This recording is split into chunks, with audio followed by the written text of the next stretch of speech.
साथियों, नमस्कार। पटना बिहार से मैं अमिताभ कुमार दास, आईपीएस 94 बैच, और आप देख रहे हैं मेरा अपना यूट्यूब चैनल दास बोले बिंदास। क्योंकि जब बुज़दिलों ने मुंह में दही जमा लिया हो तो दास का बिंदास बोलना जरूरी हो जाता है। साथियों, खबर यह है कि तमिलनाडु में एक फिल्मी हीरो नया मुख्यमंत्री बनने जा रहा है, नया चीफ मिनिस्टर बनने जा रहा है।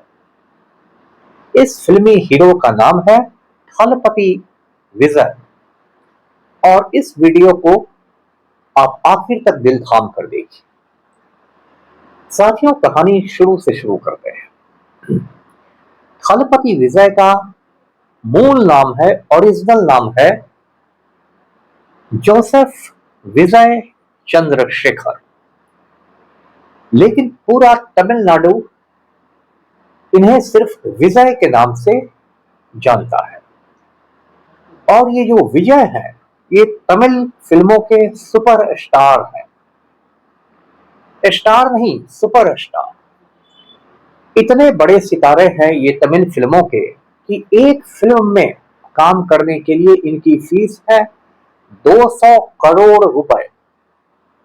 आप समझ जाइए, 200 करोड़ रुपए लेकर ये एक फिल्म में काम करते हैं। और पूरे तमिलनाडु में हर कोने में इनके प्रशंसक भरे हुए हैं, इनके फैंस हैं, और इनके प्रशंसकों ने इनका एक नाम दे दिया है, इनको एक उपाधि दे दी है, थलपति। तमिल जबान में, तमिल भाषा में थलपति का मतलब होता है कमांडर, हिंदी में जिसको कहते हैं सेनापति। तो ये थलपति विजय जो हैं, ये तमिल फिल्मों के सुपरस्टार हैं, और तमिलनाडु के छोटे छोटे कस्बों में इनके प्रशंसकों के क्लब हैं। ये तमिलनाडु का कल्चर है, वहां की संस्कृति है कि जो भी वहां बड़ा हीरो होता है या बड़ी हीरोइन होती है, छोटे छोटे कस्बों में, शहरों में उसके प्रशंसक लोग एक क्लब बना लेते हैं। और विजय के प्रशंसकों के क्लब का नाम है विजय मक्कल इयक्कम। और ये जो प्रशंसकों के क्लब है वो एक नहीं, दो नहीं, सैकड़ों की तादाद में है। ये कई साल से वहां समाज सेवा का काम भी करते हैं। जैसे कि ये लोग रक्तदान शिविर लगवाते हैं, ब्लड डोनेशन कैंप जिसको कहते हैं। इसमें लोग आके अपना खून देते हैं, ब्लड डोनेट करते हैं। या मान लीजिए कोई प्राकृतिक आपदा आ गई, कोई नेचुरल डिजास्टर आ गया, बाढ़, सैलाब या कोई साइक्लोन, चक्रवात, तो उसमें ये लोग राहत पहुंचाते हैं। तो इस वजह से थलपति विजय के प्रति वहां के लोगों में, तमिल लोगों में बहुत ज्यादा सद्भावना है, गुडविल है। इसके बाद क्या हुआ कि 2 साल पहले फरवरी 2024 में थलपति विजय ने एक राजनीतिक दल बनाने की घोषणा की, और इस पॉलिटिकल पार्टी का नाम उन्होंने रखा तमिलगा वेत्री कज़गम। संक्षेप में उसको कहेंगे TVK। और पॉलिटिकल पार्टी बनाना इनके लिए बहुत आसान था, क्योंकि हर कस्बे में, हर शहर में पहले से इनकी मौजूदगी थी, इनके प्रशंसकों की।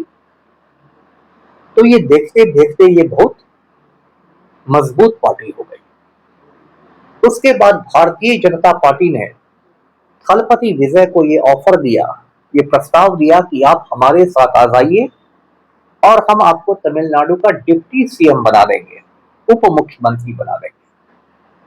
लेकिन थलपति विजय ने कहा कि नहीं, मैं अकेला ही लड़ूंगा चुनाव। अब साथियों, ये थलपति विजय की जो फिल्में हैं, उन बहुत सारी फिल्मों की जो कहानी होती है वो राजनीतिक होती है। इनकी कुछ सुपरहिट फिल्में हैं, जैसे एक का नाम है मार्शल, एक का नाम है मास्टर, एक का नाम है सरकार। इन फिल्मों में तमिलनाडु की गंदी राजनीति को दिखाया जाता है, और थलपति विजय फिल्मों के हीरो होते हैं, और वो भ्रष्टाचार के खिलाफ जंग लड़ते हैं। करप्शन के खिलाफ लड़ाई लड़ते हैं और इन फिल्मों की वजह से इनकी एक छवि बन गई है तमिलनाडु की जनता में कि ये करप्शन से लड़ने वाला एक योद्धा है, मुजाहिद है। तो इसका भी बहुत ज्यादा फायदा थलपति विजय को हुआ। उसके बाद थलपति विजय ने जो टिकट बांटे, जो अपने उम्मीदवार खड़ा किए, उसमें ध्यान रखा कि किसी भी धन्ना सेठ को, किसी भी पूंजीपति को हम टिकट नहीं देंगे। और उन्होंने बहुत साधारण आदमी लोगों को टिकट दिया। जैसे थलपति विजय का ड्राइवर का नाम है राजेंद्रन और राजेंद्रन के बेटे का नाम है सबरी नाथ। तो विजय ने क्या किया कि अपने ड्राइवर के बेटे को चुनाव लड़ने का टिकट दे दिया। वो बेटा इतना खुश हो गया कि खुशी के मारे वो रोने लगा और तमिलनाडु की जनता ने उसको चुनाव जिता के दिया। थलपति विजय के बारे में मैं आपको बता दूं कि इनके जो पिता हैं वो हिंदू हैं और इनकी माँ जो है वो ईसाई हैं, यानी क्रिश्चियन है। इसलिए थलपति विजय मंदिर भी जाते हैं और चर्च भी जाते हैं। थलपति विजय की पत्नी का नाम है संगीता स्वर्णलिंगम। ये श्रीलंका की रहने वाली तमिल है और इनके 2 बच्चे हैं। वैसे कुछ दिनों से ऐसा हुआ है कि थलपति विजय का चक्कर एक दूसरी हीरोइन के साथ चल गया है जिसका नाम है त्रिशा कृष्णन। इसलिए अब तमिलनाडु में ये चर्चा जोर शोर से है कि थलपति विजय अपनी पहली पत्नी को तलाक देकर त्रिशा कृष्णन से शादी कर लेंगे। तो ये तो इनका पर्सनल मामला हो गया। उसके बाद जो तमिलनाडु में चुनाव हुए तो किसी पार्टी को बहुमत नहीं मिला, किसी पार्टी को मेजोरिटी नहीं मिला है, लेकिन टीवी के सबसे बड़ी पार्टी के रूप में उभरी है। बहुमत से सिर्फ कुछ सीटें पीछे रह गई। इसलिए अब तमिलनाडु में तय हो गया है कि अगला चीफ मिनिस्टर जो होगा वो थलपति विजय होंगे। राहुल गांधी ने थलपति विजय को बधाई भी दे दी है। साथियों, पिछले 30-40 सालों से तमिलनाडु की जो राजनीति है उसमें 2 क्षेत्रीय पार्टियां, 2 द्रविड़ पार्टियां बारी बारी से सत्ता में आती रही हैं।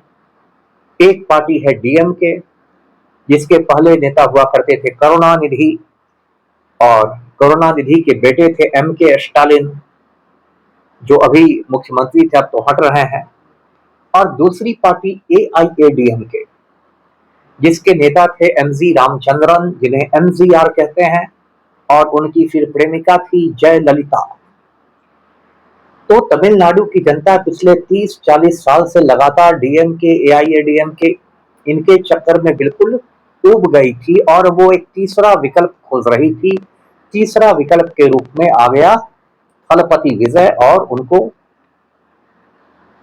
सीएम बनने का मौका मिल गया। अब जब तमिलनाडु की चर्चा हुई तो मैं एक दिलचस्प किस्सा सुनाता हूँ। 1995 में मैं हैदराबाद में आईपीएस की ट्रेनिंग कर रहा था। हैदराबाद में नेशनल पुलिस एकेडमी है। तो एक दिन हम लोग के बीच आए कमल हासन, जो तमिल फिल्मों के बहुत बड़े स्टार हैं और उन्होंने हिंदी फिल्मों में भी काम किया, आपको याद होगा, एक दूसरे के लिए। और कमल हासन ने हम लोग के साथ लंच किया। उसके बाद लंच के बाद वो हम लोग के साथ बैठे सवाल जवाब के लिए। तो मैंने कमल हासन से सवाल किया कि सर आप क्या आएंगे राजनीति में, सियासत में? तो कमल हासन ने कहा कि नहीं, मैं नहीं आऊंगा। और उन्होंने मुझसे सवाल किया कि आप क्या भरतनाट्यम सीखेंगे? मैंने कहा कि नहीं, मैं नहीं सीखूंगा। तो उन्होंने कहा कि जिस तरह आपको भरतनाट्यम में दिलचस्पी नहीं है, उसी तरह मुझे पॉलिटिक्स में दिलचस्पी नहीं है। और देखिए, मतलब इत्तेफाक देखिए कि कुछ साल पहले कमल हासन भी राजनीति में आ गए, पॉलिटिक्स में आ गए, उन्होंने भी अपनी एक पार्टी बना ली है। मतलब मेरा जो माथा ठनका था 1995 में ही, वो मेरी बात सही हो गई। अंततः कमल हासन भी पॉलिटिक्स में आ गए। तो साथियों, थलपति विजय ने बड़े अच्छे अच्छे वादे किए हैं। उनके वादे जो है बहुत लोक लुभावन है, आम आदमी के लिए किए गए हैं। एक उनका वादा बड़ा दिलचस्प है। उन्होंने कहा कि गरीब घर की लड़कियां जब दुल्हन बनेंगी, जब उनकी शादी होगी, तो तमिलनाडु की सरकार उनको 8 ग्राम सोना देगी और रेशम की एक साड़ी देगी, सिल्क साड़ी देगी। इसके अलावा और उनके बहुत सारे वादे हैं। तो हम लोग उम्मीद करते हैं कि तमिलनाडु में थलपति विजय कुछ अच्छा काम करें, तमिलनाडु के आम आदमी को कुछ राहत दें, और सबसे बड़ी बात कि बीजेपी को तमिलनाडु से दूर भगा के रखें। वीडियो को लाइक कीजिए, शेयर कीजिए, चैनल को सब्सक्राइब कीजिए। धन्यवाद। जय हिंद।